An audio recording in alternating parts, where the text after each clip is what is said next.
सबको इंतजार है एशिया कप का बड़ा मुकाबला जो आज होने जा रहा है। शाहीन एक मरतबा फिर अपने रिवायती हरीफों का सामना करने जा रहे हैं। आज के मैच के लिए अहले वतन पुरजोश हैं और आस लगाए बैठे हैं कि फतह शाहीनों की ही होगी। इस्लामाबाद से अहवाल जान लेते हैं, हमारे नुमाइंदे ज़िशान यूसुफज़ई हमारे साथ मौजूद हैं। ज़िशान बताएगा।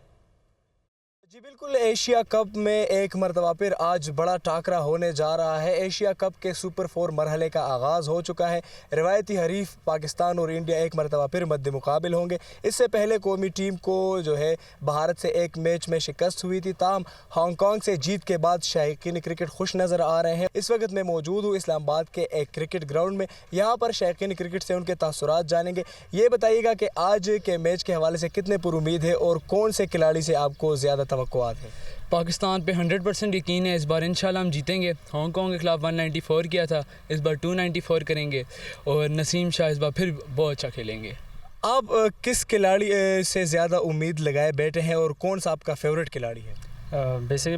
बैटर में तो मेरा बेस्ट खिलाड़ी बाबर आजम है।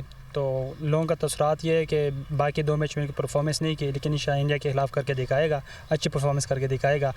आप ये बताइए कि शाहीन अफरीदी मौजूद नहीं है, लेकिन उसकी कितनी कमी आप महसूस कर रहे हैं और उसकी कमी कौन पूरा करके दिखाएगा? जी, शाहीन अफरीदी को हम ज़ाहिर सी बात है मिस कर रहे हैं, क्योंकि वो एक हमारा डायमंड था जो कि हमें परफॉर्म कर रहा था, और अभी हम नसीम शाह हमारी उसकी कमी हमें वो नहीं होने दे रहा, कम नहीं हो रही उसकी कमी। शायकीन क्रिकेट के तासुरात आपने जान लिए, खुसूसन उभरते हुए सितारे नसीम शाह के से लोगों की उम्मीदें वाबस्ता है और शायकीन क्रिकेट पर उम्मीद है कि इस मरतबा जीत पाकिस्तान की होगी। जी।